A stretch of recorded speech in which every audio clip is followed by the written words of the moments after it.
Good morning and welcome to Morning Coffee with Brigid. I'm Brigid Burke and it is now Wednesday. How did it get to be Wednesday already? I don't know. Probably because I have so much going on this week that I'm losing track of what day it is. I can't lose track of what day it is because I have a lot of appointments this week with clients and stuff. And good morning, Sam.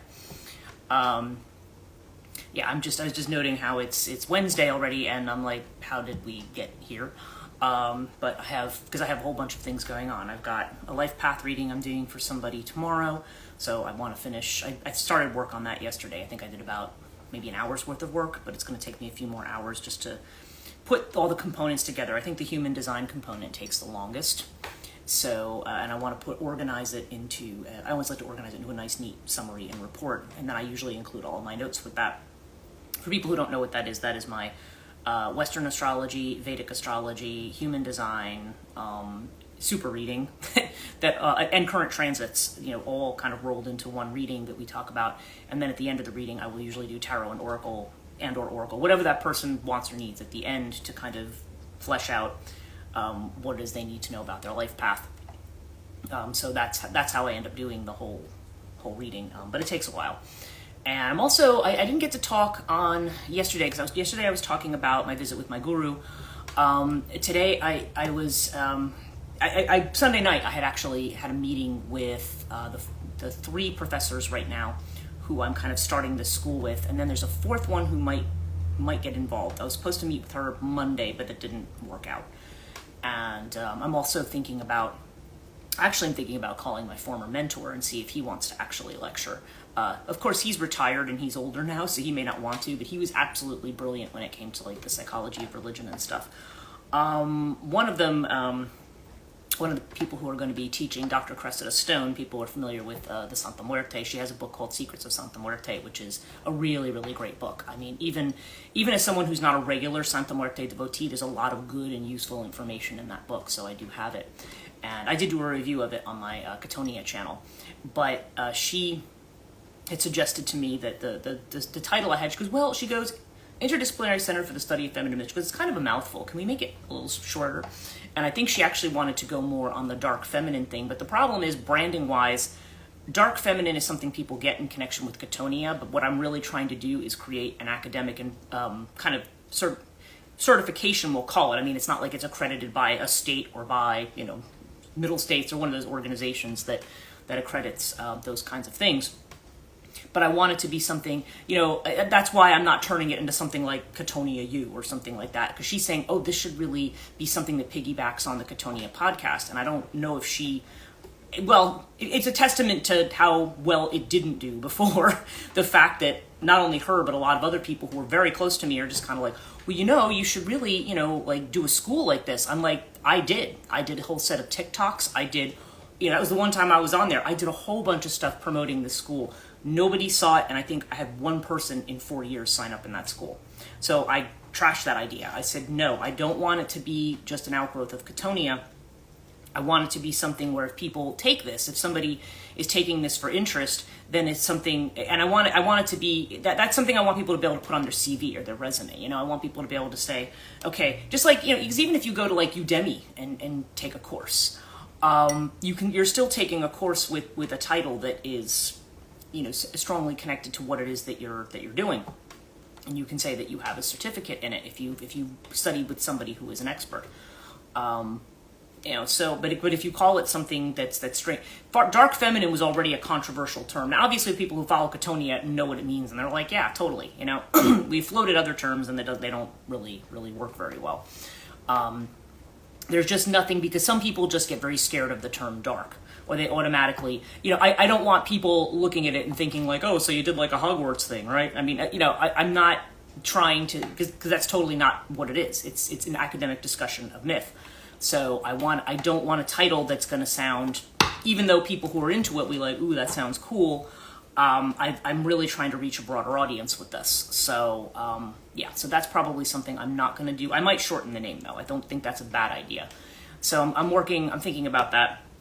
But I'm going to be putting a Kickstarter together for that. So, as we're getting towards the Lionsgate, which is tomorrow. Now, I'm not sure if I'm going to do a live stream tomorrow morning, because I'm thinking I'm going to be participating in an Avebury meditation that might be really early in the morning. So I might not be able to do the live stream tomorrow, but I will let everybody know. On Lionsgate, I almost feel like I should do a live stream, but I might if I'm done with Sue early enough, then I will probably participate. But if I'm not, I have to look at what the timing is on hers, because I have to look at the UK time, and I'm like, wait, what is this? And I know I have, like I said, I have the 2-hour reading tomorrow afternoon. It's supposed to be very stormy weather here in the US too, where we've got, this is hurricane season, and so now we've got, it's actually going to be a tropical depression by the time it hits New Jersey. It's dumping a lot of rain on the Carolinas and stuff right now, I think, down south. So, yeah, this is the time of year when I think it was called Tropical Storm Debbie, I think is what they called it, and I think it became Hurricane Debbie, and now it'll be Tropical Depression, but it still is probably going to dump a crap ton of rain between Thursday night and Friday. Just hoping it's not flooded when I have to drive to Milford on Friday to go to my, to do my Rouhani appointments up in Milford. So, yeah. In any case, it's going to be a rather adventurous, unsettled few days here. So those are going to be my focus for today. Excuse me. I've got still like recovering a little bit from being out and about in the city in the heat. I mean, I'm used to going to New York, but being in the heat is just like, ugh, So anyway, yeah. So what I wanted to talk about today, my topic for today was, I asked, as always, in the mornings, I asked my guides. I said, okay, what should I be talking about this morning? And this was the card that came up for me, and this is the Sun card, okay, but it's the Innocence card, okay, and it shows the old man holding a grasshopper. Now, interestingly, he's holding a grasshopper here, and the grasshoppers have a very similar look to praying mantis. Now, when I was doing Rouhani last Friday, I had 2 clients up in Milford, and I was in, Karena she has the back yoga studio, and then she also has a front room in front of her store where there's a Reiki table, and it's a very beautiful room. So we were doing, because there was some other event going on in the back room, we were doing it in the front room. And so I was doing the Rouhani, and as I was working with my first client, we looked up, and there was a praying mantis just kind of hanging out. And then when my next client came in, now it's funny because the first client loves praying mantis. The second client is absolutely terrified of them. So I was like, I didn't say anything to her about it being there. In fact, I didn't expect to have a second client. So it was like, oh, okay. So it was like just a fast thing that happened. And so I didn't get to say anything. But while I was working on the client, who's on the table, obviously, with their eyes closed, I all of a sudden heard this sound, and then I realized the praying mantis had jumped from the top down to the floor, and he was kind of standing on the floor next to me. And then he kind of wandered away underneath the thing, and I thought, okay. I was just kept looking around because I didn't want to step on him or her while I was doing the session. And by the end of the session, he apparently climbed back up again, or flew back, and was now hanging over the other door frame. Now, I think praying mantis are actually very good omens. I always think of them. Good morning, Sudha. I think the praying mantis is. I always think of them as like little sannyasis, like little, which are the kind of Hindu kind of renunciates or monks. Like they. I think that maybe because I remember seeing being at actually it was an Amma satsang, and this praying mantis had gotten in, and there was this. There was the plant. What the heck did I call it? Good morning. A banyan tree, I think it's called, but it was like a little plant that looked almost kind of like that with the way the leaves were and everything. And the praying mantis just went and was sitting like under the tree, like this little plant, like it was meditating. So I always associate like the praying mantis with the sannyasi after that. So I was thinking like, oh, we have a sannyasi in the room. But my second client, she was like, when she saw it, she went, oh my God, I'm so glad you didn't tell me that was in the room, because she would have been in a panic.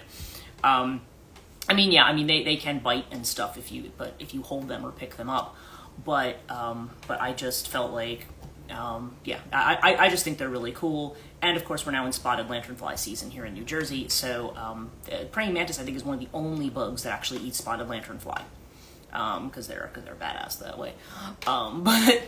So I like praying mantis. Whenever I see them, I like try to put them out of harm's way and stuff, because I do really like them.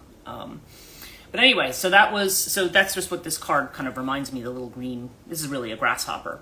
But it's interesting because the old man here is looking at it almost like the way a child would look at it. There's kind of like, wow, like there's that sense of wonder that one has when you look at something with innocence. Now, so when I got that as a topic this morning, because by the way, I did 3 readings and this card flopped out all 3 times. So I was like, all right, this is clearly what the topic needs to be today for people. And so what do we mean about a state of innocence? What does that entail? What does that involve?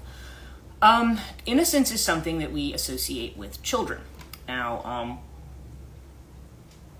it's understood that not everybody, a lot of people have childhood experiences that are not that are not necessarily filled with play and innocent, which is always unfortunate, because that should be the one time in your life where you're not expected to be. I mean, people are obviously going to train you in social niceties and social norms. You know, how you behave in certain situations and social settings. You know, how you're supposed to behave. You know, when you're out in public, when you're sitting in a restaurant, when you're in school, when you're in a library, when you're in, you know, wherever it is that you go. You know, there's certain things that you do and don't do. I mean, you know, if kids normally like to run around and scream and do all that kind of stuff, you know, in places like that, it's like, well, no, you can't, because then it disrupts other people. You know, but again, then there's other settings where that's perfectly appropriate. So, you know what I mean? As children kind of get that kind of education, the thing is, the problem is when you do any kind of socialization, there's necessarily baggage that comes with it, depending on how that child is socialized. And again, I'm not going to talk about this like I'm any expert on that, because I don't have kids, so I don't really have any business telling people how to socialize their kids. But it can be a situation where, depending on how it's done, I mean, you can have parents who can do things kind of, and again, it depends on the child, depends on the interaction. It always depends on the interactions with people. Not the same methods of making people understand always work. Okay, like sometimes, you know, it's like, you know, if you have a child who's kind of running around like crazy, sitting down, let's have a reasonable conversation about this. No, it's probably not going to work. Probably going to have to find another way to get that point across. You know, but the thing is, children have a lot of spontaneous energy. Children see things with image, okay? There's a lot of play involved, and play is actually very, very important. I've been seeing a lot of, I've seen a lot of things in recent years where people were talking about, I think it was like the Richard Dawkins of the world, who were trying to say like, well, this is not good for kids because, you know, being in these fantasies and imaginations doesn't make them rational. And I'm like, they have plenty of time to become rational. Like, let them not be rational for a while, okay? Because being rational is not everything that it's cracked up to be. In fact, I feel like a lot of like what I've been going through in the last week has literally been trying to tell me, like, you know, your rational mind's not going to help with some of the stuff that's going on. You know, it's something that you have to see. Like the messages I've gotten since Monday were kind of like, you have to learn to see without your eyes. Okay? And children are very good at that, because children, they can see something and then they can think, if it's something that appeals to them, they may think like, oh, well, how do I play at that? How do I imitate that? You know, if you have a teacher you like at school, you know, trying to, you know, play teacher at home or something like that, you know, for certain people. I know when I was growing up, I was the way I was. If something impressed me, then I wanted to play at it at home. And so I was always very imaginative. Now, of course, I grew up around teenage siblings because I was young. I was like, it's like my oldest sister said. She said, you know, you're almost like an entirely separate family because I was 6 years after my next brother in age. So I was just kind of, so yeah, I got a lot of baggage and pushback from people who just think, you know, like, you know, because when you're in your teenage years, everything else is stupid, you know, it's stupid. You know, people can go through that phase. I guess maybe everybody does, maybe they don't, but to a certain degree, that's when people close in and they're very, very aware and very conscious of how people view them, of their social identity. When you have a child, what innocence demands that you're not really focused on that. Now, it's not that you're antisocial, okay? But at the same time, it's that there's an ability to look at life without worrying what other people think, okay? Without taking on the burden of what other people think, and without feeling that you have to, you know, that's the one thing about experience. It's like it's almost like you have to drop the experience that you have and look at it with something with completely fresh eyes. You need to look at something with the eyes of innocence, which means like I know nothing about this. There's that kind of Zen type of koan, the first there's a mountain, then there's no mountain, then there's a mountain again. It's the stage of there's a mountain. It's almost like the no mountain stage. It's like you're in that stage where these kinds of things are not.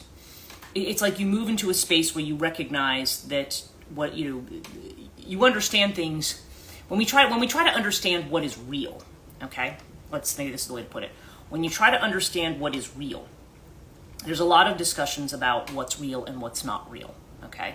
When you're a child in the realm of the imagination, and this is where we get the term imagination and say, oh, imagination's just made up stuff, right? It's just stuff in your head. It's not real. It's not anything. It's something you can dismiss as just, oh yeah, play. Play is something you dismiss that. It means you're not serious. It means you're not thinking about it seriously, right? The thing is, though, this is really... Play is the way in which you learn about things. Play is the way that your mind learns to negotiate things, often through doing. Even pretending is a kind of doing. And pretending is something we do all of our lives. The idea that pretending is something that ends with childhood is really not true. You ever hear the expression, fake it till you make it? I mean, it's like a lot of times people... Really, in a certain sense, we're all faking it, because if you take the idea that the world is actually a play and that we're all actors, okay, if you take that kind of Buddhist or Hindu kind of way of thinking that says, this is Mahamaya, this is like an act, this is a play or an illusion that we participate in, then you're always playing, and that's really kind of the thing. If you think about the name of like I said, I've talked about the Hindu goddess who's supposed to be the Sri Rajeshwari, the kind of the ultimate, queen of everything, the ultimate like core Shakti is called Lalita. She's the one who plays, and she's the one who creates the Maya. And she's not a malevolent goddess. The world is play. But again, because I remember I actually did a podcast on Lalita Tripura Sundari, and which is there's a number of names for Lalita Devi, but that's Tripura Sundari. She who is the most beautiful or the greatest in the three worlds is basically what that means. And she is. They were saying that people who are in the temples, like people who are in the Sri Vidya temples and stuff, where Lalita is the primary deity, she's the primary focus. That sometimes they said people like that can tend to go out of their mind a little bit.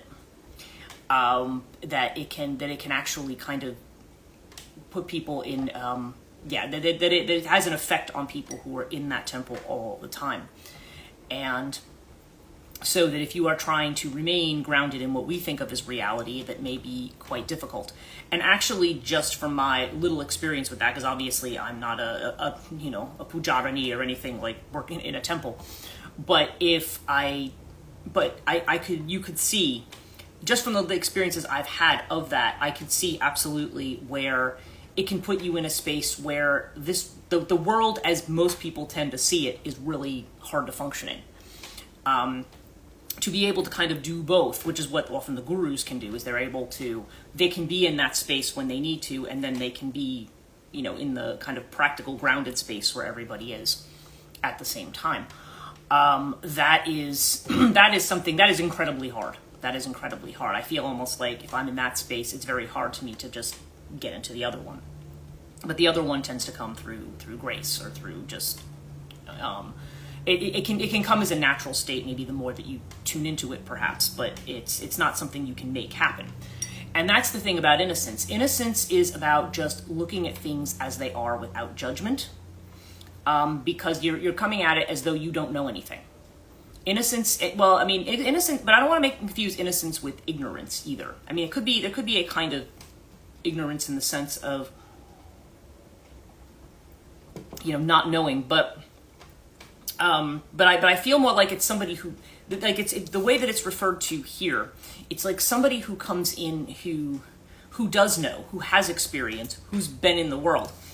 I mean, I'm also find myself thinking about, in Jungian terms, the Senex and Puer axis. Okay, we talk about these different axes of these different spectrum of certain types of behavior, and that's really the youth and the old age axis. Puer being the Latin word for boy. You could say puella too if you want to say girl, and that is associated with Mercury or Hermes in Greek mythology. And that is like the child, that is the playful child, okay, the puer, that is the playful child.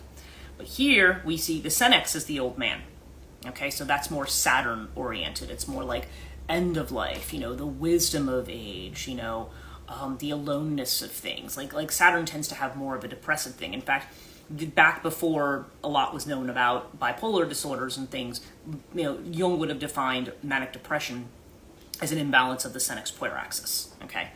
And maybe to some degree you could still look at it that way, because the person who goes into a mania is like in an excessive puer or puella kind of state, whereas somebody who's in the senex side is maybe in an excessively depressive kind of state, okay? So it's almost like this Mercury-Saturn balancing act that goes on here. But interestingly, in this image, it's the old man, it's the senex, who's being shown almost as the puer. So this is almost like puer and senex in harmony with each other, where you can be, you know, you have your experience, you have the wisdom that you can share, but the wisdom is that, you know, okay, so you've had all this learning, and you've had all these experiences, but can you still look at everything as though you've had no experience? Can you still look at things with fresh eyes, or with different eyes? Okay, because one of the things, and I think I've talked about this before, I really want to reread this book when I have some time, is Peter Redgrove's The Black Goddess and the Sixth Sense. And he talks about the myth of Oedipus and the king who puts his eyes out, you know? And this is the king who answers the riddle of the Sphinx. And the riddle of the Sphinx, and the Sphinx, by the way, in her kind of monstrous, chimeric kind of form, who will devour anybody who cannot answer her riddle. He answers her riddle, but he answers it as man or humans. You know, what walks on 4 legs, then on 2, then on 3 is the Sphinx's riddle. And so, of course, you know, human beings that crawl, then they walk up erect on 2 legs, and then when they're old, they may walk with a cane. So that's the 3rd leg, right? So that's the way that it was interpreted, and the Sphinx left after that. And again, Redgrove kind of has this idea of, did she leave because her riddle was answered? And riddling is kind of an old magical thing that you see in the medieval period, and maybe even before, actually. There's probably instances of it even before that. But that's where we have examples of riddling.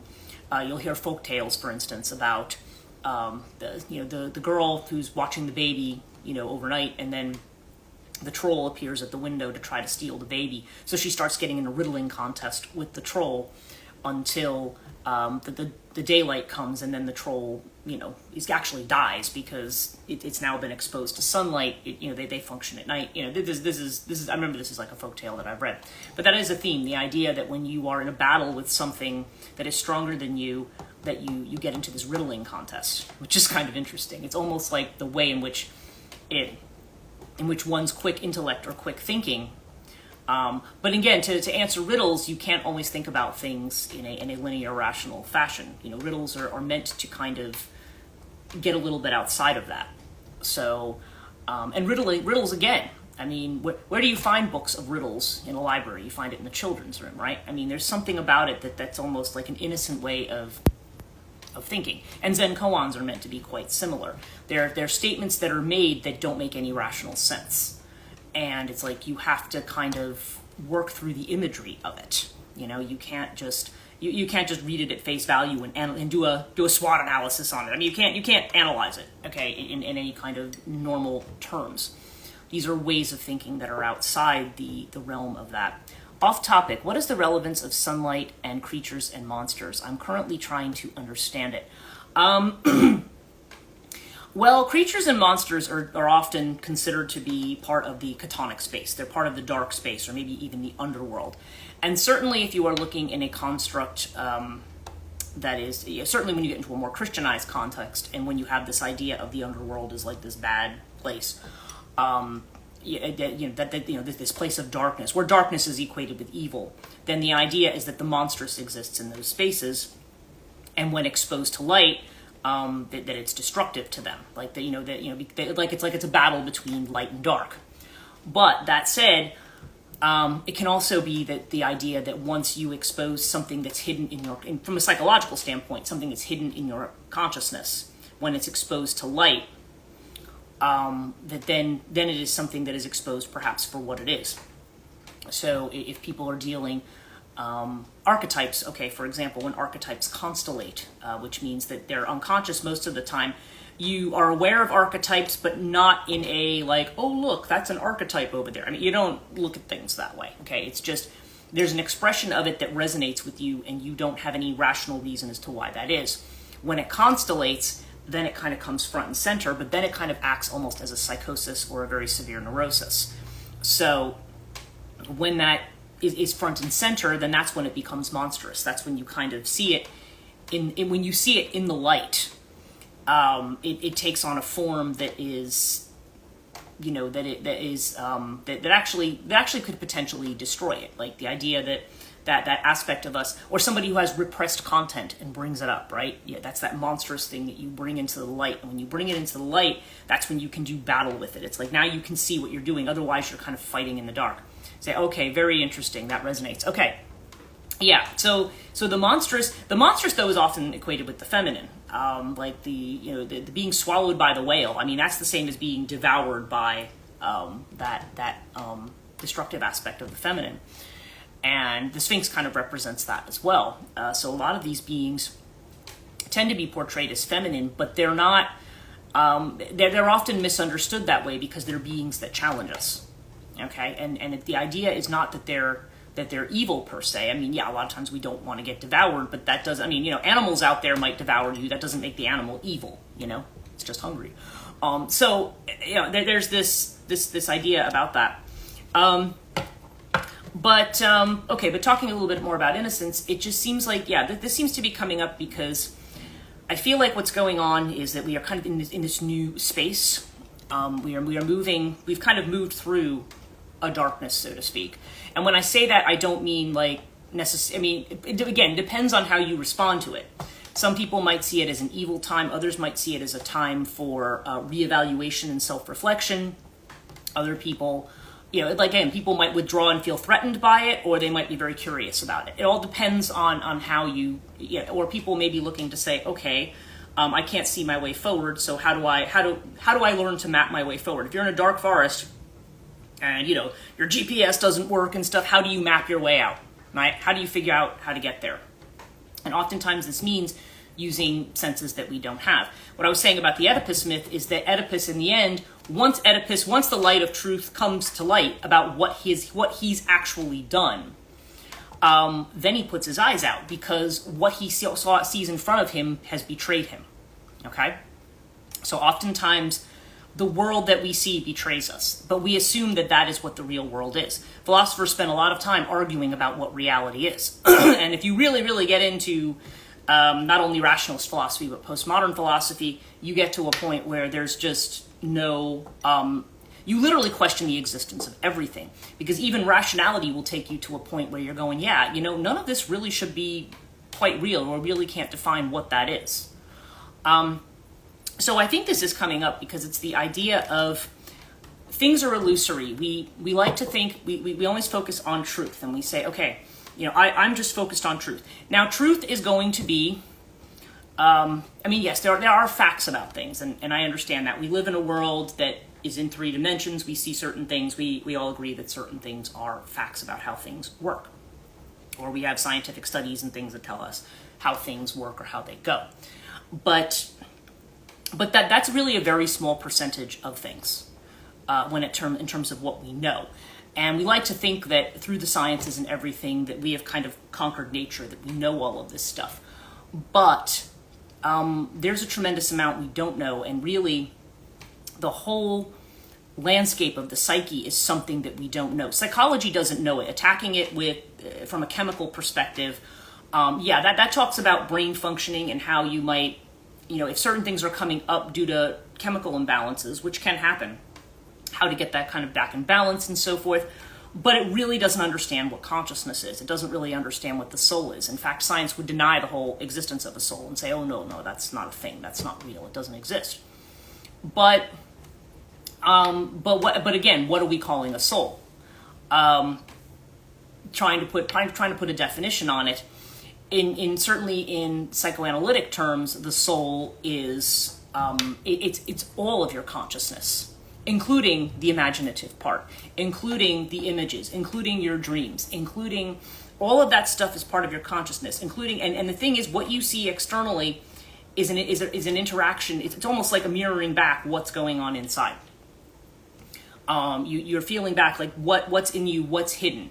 Because obviously, in your ego consciousness, you may say, oh, okay, this is what I'm thinking and this is what I'm doing and so forth. But something else may be going on behind the scenes.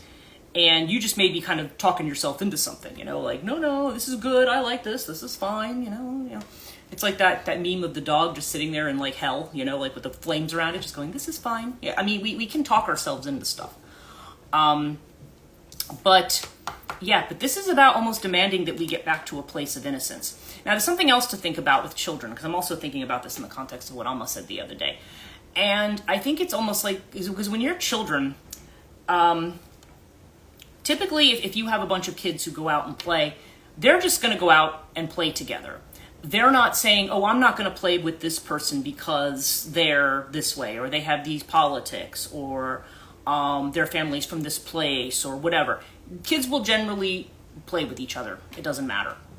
Things like, they're not looking at gender stuff. They're not looking at race. They're not looking at, they're just there. They're just there, and whoever's there, it's like you're interacting and you're playing with who's there.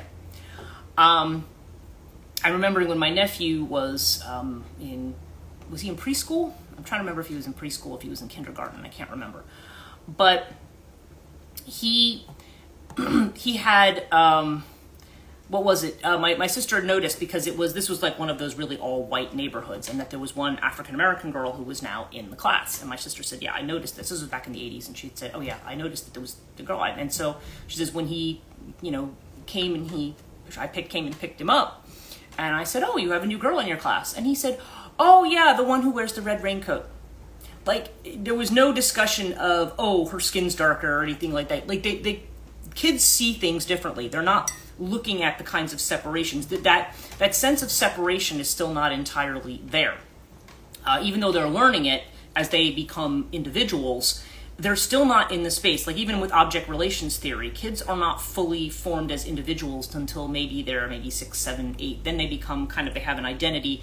And then as you move through the teen years, then that sense of separation becomes more pronounced. Okay, as the teen identifies their own way, or wants to break away from certain family things. Okay, as they get older, then it's like they're establishing, okay, well, this is the way my family did it, this is the way I'm going to do it. And then eventually they'll establish their own path, or their own families, or whatever. Not everybody does want to go get married and have a family, but if they do, then that happens. If not, then they're going to establish themselves in some other way. So it's not. Innocence is kind of going back to that stage when you didn't have any judgments about anything, when you just played with everybody, for lack of a better way of saying it. So I think it's almost something to think about in a world, but because a lot of times I think we feel that we're not safe doing that there's people we can't trust, and that's understood. Just because you take that attitude doesn't mean the people around you do. But still, it's a matter of relying on what's not seen with the eyes. Oftentimes you could see somebody, a lot of times you see people who look perfectly nice and perfectly respectable, and then, but something in here goes, I don't know about that person, or I need to be wary of that person. I will just mention, years ago when I worked in the libraries, public libraries are a place for people I'm sorry to say it, it's a place for sexual predators a lot of the times. A lot of times we think of the library as a very safe place, but not necessarily. And what was interesting is that the people who would come in who were who people would have looked at, like maybe by the way that they had dressed or something like that, were generally the nicest and the most interesting people who came in. The ones who came in who were hiding in the stacks, looking up women's skirts and, touching themselves. We had a guy like that. A girl came out and reported it to me at the desk, and I said, and I got the librarian in charge, and she said, "Do you want to call the police?" She said, "Yes, I do." She goes, "I will make a report." Because the thing is, the person has to do that. If they're not willing to do that, then we can't do anything. The police came and arrested this guy. And he was like, he was dressed, he was an older guy dressed like a respectable businessman. Okay? It's not, appearances, what you see with the eyes is not always what's there. On the other hand, like I said, somebody who somebody else might think looks dodgy, you might feel something inside of you that says, no, that person's totally okay, So a lot of it is just, interesting. But you can get, but a lot of times that means seeing people not with the eyes. Okay. So anyway, so that was our topic for today. That was the one they wanted me to talk about. I don't, hope that was a resonant topic. I'm going to do our reading for today. And, I was reminded, when I was talking with, somebody up in Milford the other day when I was working, and she had said to me, that she had been on the line in the post office one day. This was a few years ago now. But she said, she goes, I literally just stood there and somebody got online behind me. She goes, and I didn't turn around. She said, but I just, all of a sudden, it was just like almost a really evil feeling. She's like, I just like, was almost like petrified. She says, so I did my business. And when I turned around, she goes, there was a guy in full Nazi regalia.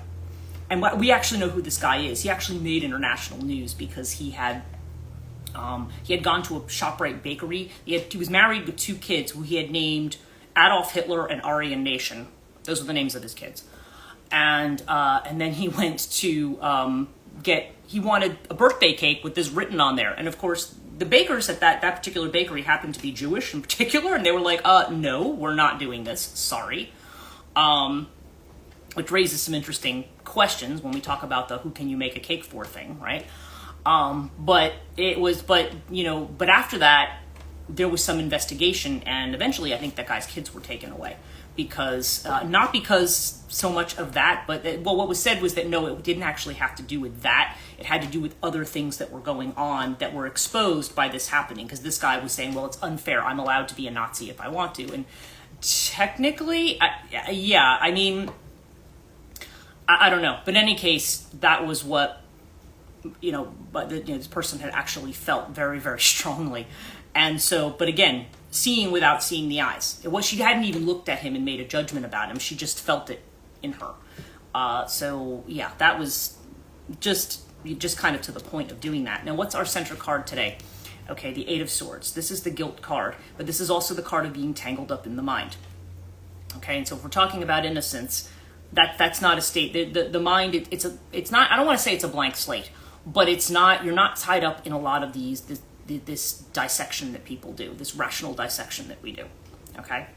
Our inner feeling of which we are unaware, and here's the Master. It's funny, I've been talking about the Guru all week, and then the Master card shows up.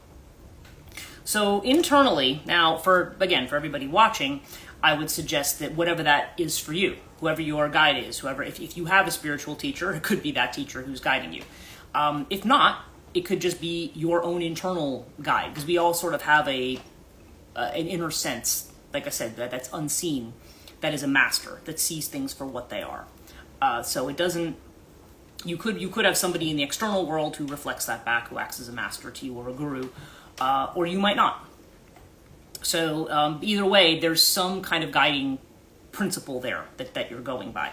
So this is the thing that kind of may be guiding you unconsciously. Whatever that part is of yourself or whatever guide you may have or have chosen, that would be doing that. The external feeling of which you are aware, we have the Queen of Pentacles, right? Is this the Queen? Yeah, it is the Queen. Flowering. Okay, flowering card. So it's the idea that you are coming into your own. And this is interesting because in the midst of a lot of the change that's going on here, I feel like a lot of people are, things that have been talked about, a lot of people are just more afraid and they're pulling back more and they're putting up more barriers and they're putting up more. And this is just saying, no, this is the time for you to flower. This is where you're, your gifts are. Don't get caught up in the mind in, I already know that something's going to come out this way or be this way, or, oh, this thing happened. Well, that means, we project outcomes too much. And I feel like there's a whole lot more that's still in play right now. And so all we can do is listen to that inner guidance and use whatever gifts that we have, right? Use whatever gifts that we have right now. As I had mentioned when I was talking about Amma yesterday, she was talking about people, like even people who got old and they lament that their children don't come to see them. And she's like, well, okay, but what are you doing now? What are you doing for the community you're in now? What are you doing to meditate on the state of life that you're in now? Like, what are you doing? Where are you now? How are you flowering? What gifts, are you taking? And, and the advice card is the source card. This is the Ace of Wands. So this is reconnecting to source, okay? Reconnecting to that. And again, if you're looking at it from a spiritual perspective, obviously that makes sense to you. If somebody watches this and they say, well, I don't come from the spiritual perspective, there's still that kind of inner light that's in you. There's that piece of you. That's that inner voice, that inner fire that comes really from the instinct, okay, from the sacrum. It comes from the instinct that tells you what the right thing is to do. One thing that human design actually helps determine is what your inner authority actually is. So that's really what you're acting from, okay? Is your inner authority. Like, what is it? Is it from the solar plexus? Is it more emotional? Is it from the sacrum, which is more instinct? Is it from the spleen, which is actually like really deep instinct and intuition? Or is it more cerebral? Is it more in your head? What's your center? What's the center that your authority? What should you be when you have to make a decision about something? When you are confronted with something on the spot, what's the authority that's going to tell you the right answer? Right? That's what you want to connect to. And the outcome, we've had this card. It's been a while since we've had it, but we have the understanding card. Okay, and this is the. I'm trying to remember if this is the Page or the Knight of Cups. I feel like it's the Knight of Cups. And just because these little triangles, I always try. I know what up and down means, but I'm trying to remember left and right. But so yeah, there's the bird leaving the cage, right? That you're free. And it's interesting because we've got the guilt card and we've got the cage that's open, right? Now, if we remember what the Eight of Swords looks like when you read, look at the Rider-Waite-Smith deck, it's the woman who's bound and standing and blindfolded and standing in the midst of all of these swords. Okay, it's almost like she's surrounded, she's stuck, she's trapped. She's not really trapped because her arms are kind of wrapped, but it's like, as I think it was April who had said, it was like tissue paper torture. Like, she could probably just do this and break free and take the blindfold off and be free. But a lot of times we think that we're trapped. And that's what this is. It's like we think that we're trapped. Or we get ourselves in the cycle of, oh my God, I didn't do the right thing, so now I'm a terrible person, and now I can't do this right, now I can't do that. We kind of just spiral into this mental space. Or we imagine a certain scenario, and then we try to play the whole thing out in our mind, and it hasn't actually happened. We get ourselves mentally stuck about what we can and cannot do. Our fears will make us do that. And this is like almost breaking out of that. It's like the cage is open. By connecting to source, you break out of the cage. You free yourself, okay? You free yourself from that. And the fact that innocence keeps coming up as a theme, it is also the sun card in this deck. So do remember that the sun is like actually what Sam was talking about a little earlier here was like kind of like what does it have to do with creatures of darkness being exposed to light? The sun brings clarity. It shines a light on things. Too much sun can be a problem. Think about if you're driving early in the morning when the sun starts to come up at the same time and all of a sudden you get hit in the eyes and you can't see anything in front of you, or if you're on a highway, everybody stops dead because everybody's blinded, even with visors down and sunglasses on, you're still like, oh my God, too much light can be too much. But this isn't about that. This is about the light of innocence, looking at things with wonder, looking at things with a sense of play, and looking at your interactions in society as kind of something that you don't take it quite so seriously. When you don't take it quite so seriously, then when people say things or do certain things, they don't wound as much, That's what I've been exploring. Sun deities being deities of healing, but also of plague. Yes, and actually, yeah, I've talked a lot about that. It's an interesting topic for right now because we are in a phase of this is like the time of Sekhmet, like of the of the blacks, of the sun that is actually brutal, or like I talked about with Balor around Lunasa, those images of the sun that are actually destructive. Everything has like a creative and a destructive side. So there is a destructive side to the sun. And Apollo, yes, he's a god of plague as well as of the sun. I have a lot to say about Apollo over on Gatonia. But Apollo is, people I say who kind of look to Apollo as light and civilization, I'm like, yeah, but he's also the guy who brings the plagues. and in his personality, I said there's a lot to be looked at there, that you think of this as a beneficent god, but Apollo rarely acts in a beneficent way. So if you really read the mythology, he's somebody you have to be very careful of, in terms of the dealings with him. So in any case,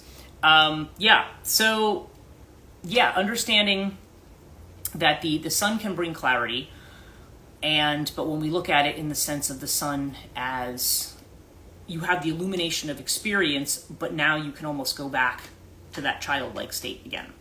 Go back to when you're in a new space, look at it with the eyes of children. It basically is what it's saying. Try to look at it through that. It's not like being childish, okay? But it's to be childlike that is opening yourself up to new possibility. So anyway, we're at 1:15 already, so I want to thank you guys so much for joining me today. I hope this was interesting for you. That was the topic I was given, so let's see what how everybody feels. I did finally manage to download the last 3 episodes, so they will be up on YouTube today, and apologies for the delays on that, but it just literally wouldn't let me download in the last couple days. Good old Mercury retrograde. So in any case, hopefully I can fix that today. So all of you have a great rest of your Wednesday, and I should be here tomorrow morning, but if I'm not, then it's because I'm doing this meditation early in the morning, and I just don't remember exactly what time it starts and ends. So if I can do 6:30, I will. Otherwise, I'll leave a note somewhere today to let people know what the live stream will be tomorrow. Anyway, you're welcome. And have a great rest of your day, and we'll see you guys hopefully tomorrow.